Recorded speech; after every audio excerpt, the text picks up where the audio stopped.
Well, we're here on day 2 with a very, very special guest. I'm so excited to have Pastor Stephen Furtick, my pastor at my church, Elevation Church in Charlotte, North Carolina. I claim you proudly.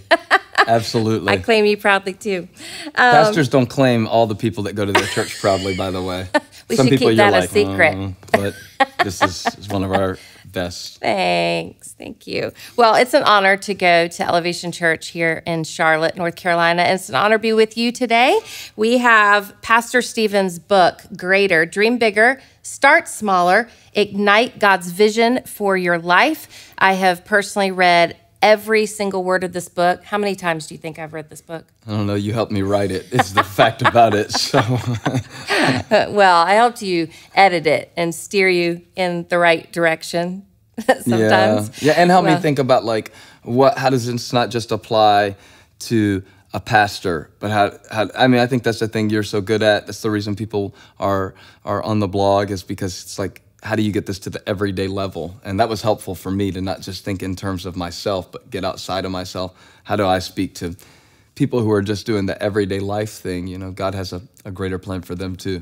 Well, I'm excited about the message of Greater, and the promise that I can make is that on almost every single page, maybe every page of the book, there's something that you are going to feel compelled to get up out of your chair, out of your bed, out of wherever you're reading, and go find a highlighter, because you can't not highlight this book. That's how good it is. So you're going to love it.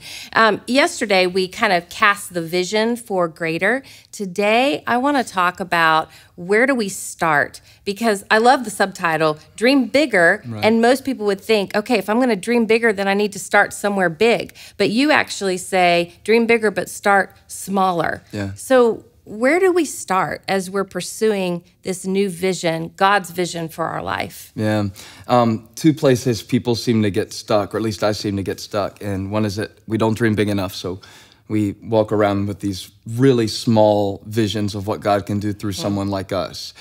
But then a lot of people have known the frustration of, I had a big dream, I stepped out in faith, and it failed, or nothing happened, and I was left there looking foolish. And sometimes that's because maybe God wasn't the one calling you to do it. That's possible.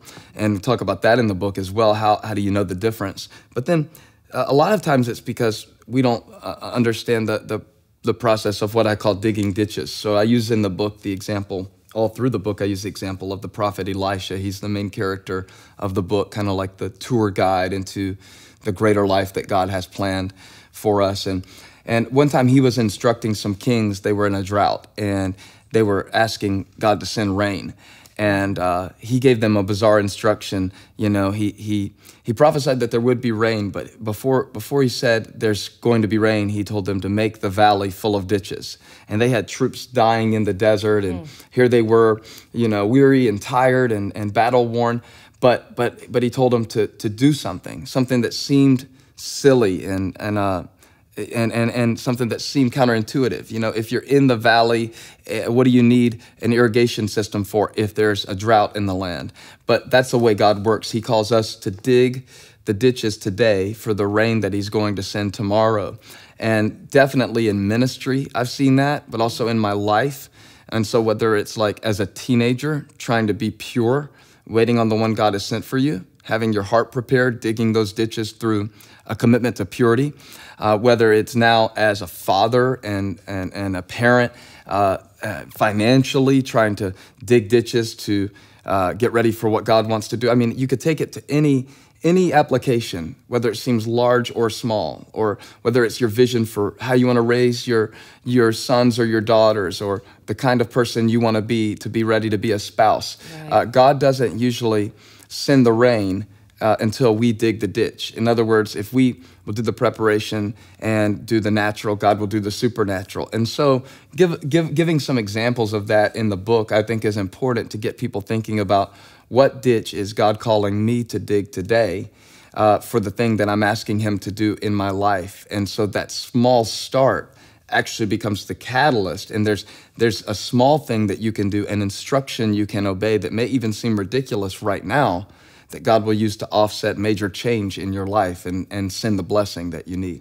I love that. I think that's such good teaching, because people will ask me a lot of times, they'll say something like, Lisa, I want to be a speaker. And I say, great. Now, Right. what Bible study are you teaching in your home church? Wow. And they'll, oh, no, I don't want to teach a Bible study in my home church. Like, I want to be a speaker. Right. And I'm like, okay, but that's an example of digging a ditch, right? Yeah, sure. It's like, start with what is the very next logical step, or maybe sometimes it may even seem like illogical, but what is the next thing that's right in front of you? Exactly. And don't be afraid to get dirty. As a matter of fact, embrace getting dirty. Embrace that next thing, because God has to develop our character to match our calling, right? Exactly. And there's some character development when you go outside and you dig a ditch. So give me a couple other examples of, what does it look like for me today, or for my average blog friend out there to dig a ditch today right where we're at? Well, it can be a word of forgiveness that you need to speak to someone. Yeah. So you're asking God, give me peace and give me joy and give me the life that you describe in the Bible, that these people who moved in great faith, and I want to have that person's walk with God, and I want to have that person's intimacy with God. Well, it could be that you need to take one Bible verse and put it on a note card and speak it out loud every day for the next 7 days and memorize it. That small thing, and see, we don't typically think of that in terms of a greater type thing. That's a small thing. What I found is that great moves of God are usually preceded by simple acts of obedience. And I can look back and see how some of the... That's good. Let's say that again. Yeah, great moves of God are usually precipitated. Is that the word I said? Preceded? I don't know. I don't even know if precipitated is a word. I think it is. I think it makes sense in this context. But before God moves in a great way, he usually calls you to do something that will seem so small and insignificant. Dig some ditches in the valley. What does that have to do with the drought that we're experiencing? It has everything to do, because God says, if you show me your faith, I'll show you my faithfulness. And so God tells Abraham, go. That's not a very big instruction. Go. And there's not a whole lot of definition to that. There's not a destination attached to that. And so God will often speak to us in a one word or one phrase or one instruction type way. And he usually doesn't explain all the details. I don't know if you're like a detail person or more of a big picture person. I say in the book that God doesn't do the details. What do you do when God doesn't do the details? He doesn't explain them to you. Well, just because he hasn't explained them to you doesn't mean he doesn't have them covered. He's numbered the hairs on your head. That's right. He doesn't allow a sparrow to fall from the sky that he doesn't account for. And so there's this sense in which God meticulously micromanages the universe and our lives. But there's a sense in which he says, I'm not going to tell you anything but go. Or in the New Testament, he told Peter to come. One word. Abraham, go to the land I will show you. You start moving, and then I'll direct you as you're in process. And so I would say, if it's a spiritual discipline, if it's fasting for 24 hours to hear God's voice, if it's reaching out to someone that God's put on your heart and you're like, well, I feel dumb if I do that, and they wouldn't get it.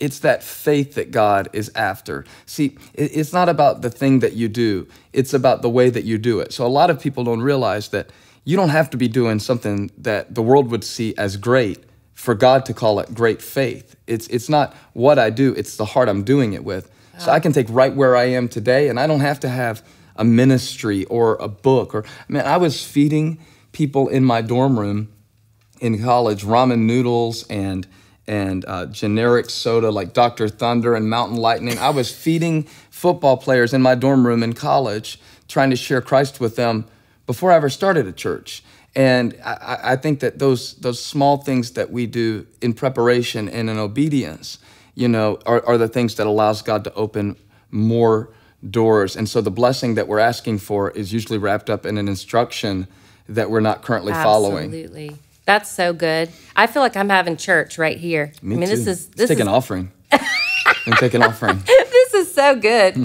I love this instruction, and it encourages me today to be obedient to God with what is right in front of me today. My job today is to be obedient to God. Yeah. And God's job is to figure out the big picture. Exactly. I love that. Thank you, Pastor Stephen. Thank you. Greater. Get your copy today, and we'll be back tomorrow for one more day of interviews. Okay for you to hang out one more day? I'll be right here waiting for you.